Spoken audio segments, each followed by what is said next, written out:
ওঙ্কার বাংলায় সঙ্গে রয়েছে আমি শিল্পা। আসছে বিস্তারিত খবরের দিকে। ববি হাকিম ও পাণ্ডবেশ্বরের তৃণমূল বিধায়ক নরেন্দ্রনাথ চক্রবর্তী হলেও সমাজবিরোধী, ওদের এক ঘরে করে দেওয়া উচিত। এবার দিলীপের নিশানায় তৃণমূলের দুই বর্ষীয়ান নেতা। বুধবার দুর্গাপুরে চা চক্র থেকে এমনই মন্তব্য করলেন দিলীপ ঘোষ। সম্প্রতি একটি জনসভা থেকে অপারেশন সিঁদুরকে কটাক্ষ করে নরেন্দ্রনাথ বলেছিলেন সবটাই যুদ্ধ খেলা আর পাকিস্তানের সঙ্গে বিজেপির সেটিং আছে। অপরদিকে এই বিষয় নিয়ে প্রধানমন্ত্রীকে বিঁধেছিলেন মন্ত্রী ববি হাকিমও। সেই দুই জনকে এক ঘরে করে রাখার নিদান দিলেন দিলীপ ঘোষ। মোর্চার সভাপতি তথা ভারতীয় জনতা পার্টির কার্যকর নরেন্দ্র মোদী সম্বন্ধে ববি হাকিম কি বলছে, আপনাদের পাণ্ডবেশ্বর এমপি এমএলএ কি বলছে? এদেরকে এক ঘরে করা উচিত।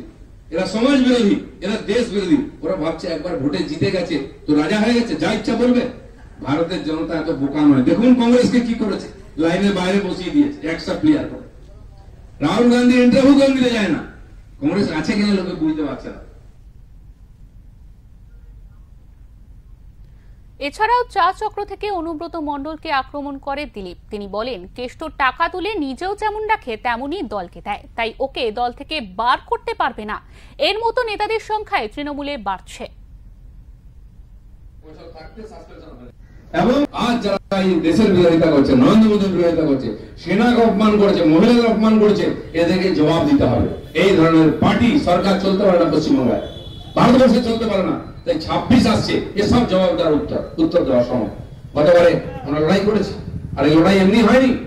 200-250 জন কর্মীকে হত্যা করেছে ওরা। তারপরে মানুষ আমাদের আশীর্বাদ করেছে। আপনারা এখানে এমএলএ কে জিতিয়েছেন, আমাদের লক্ষণদাকে 77 এমএলএ জিতেছি আমরা, পার্লামেন্টেও জিতিয়েছেন আপনারা, বারবার জেতাচ্ছেন।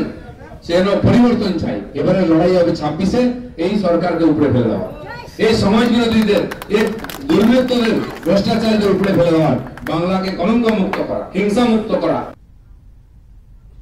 পাশাপাশি এদিন 26-এর নির্বাচন নিয়েও মন্তব্য করেন দিলীপ। তিনি বলেন, আসন্ন বিধানসভা নির্বাচনে পশ্চিমবঙ্গে বিজেপি ক্ষমতায় আসবে। ব্যবসায়ী আমাদের রাস্তার ধারে ব্যবসায়ী বসে থাকে, মাছ বিক্রি করে সকাল থেকে খেটে খাওয়া মানুষ। সে 550 কোটি টাকার মালিক, আর সে যা ইচ্ছা করছে, যা ইচ্ছা বলছে। পার্টি তার বিরুদ্ধে ব্যবস্থা নিচ্ছে না। কারণ কি, 550 কোটি টাকা তো ও ঝেড়েছে, পার্টিকে তো 1000 কোটি টাকা দিয়েছে। কার দম আছে? তার বিরুদ্ধে ব্যবস্থা নয়, তার পার্টি উঠে যাবে। এই লোকগুলো পার্টিকে বাঁচিয়ে রেখেছে, পার্টিকে চালিয়ে রেখেছে। এদের জন্য মমতা ব্যানার্জি মুখ্যমন্ত্রী আছে। কেন? কেষ্টর মতো লোক বাড়বে, আরো এই ধরনের লোকদের নিয়ে এমএলএ এমপি করা হবে। রোজ আপনাকে শুনতে হবে, দেখতে আমাদের এই ধরনের যে জুয়াচুরি। পশ্চিমবাংলার রাজনীতি কোথায় যাচ্ছে? একটাই পার্টি টিএমসি, একটা মাছ, সে পুরো পুকুরকে দূষিত করছে। যেরকম করে সেরকম এই কি বলে তেলাপিয়ার জাত পুরো পুকুরকে একদম জঙ্গলে ভরে দিচ্ছে। অন্য কোনো মাছ থাকতে পারবে না। জলা করে দিচ্ছে, ডোবা করে দিচ্ছে পশ্চিমবঙ্গের রাজনীতি। এর থেকে মুক্তি চাই, তাই ভারতীয় জনতা পার্টি লড়াই করছে। এই ধরনের অন্যান্য খবরের জন্য অবশ্যই চোখ রাখুন ওঙ্কার বাংলায়।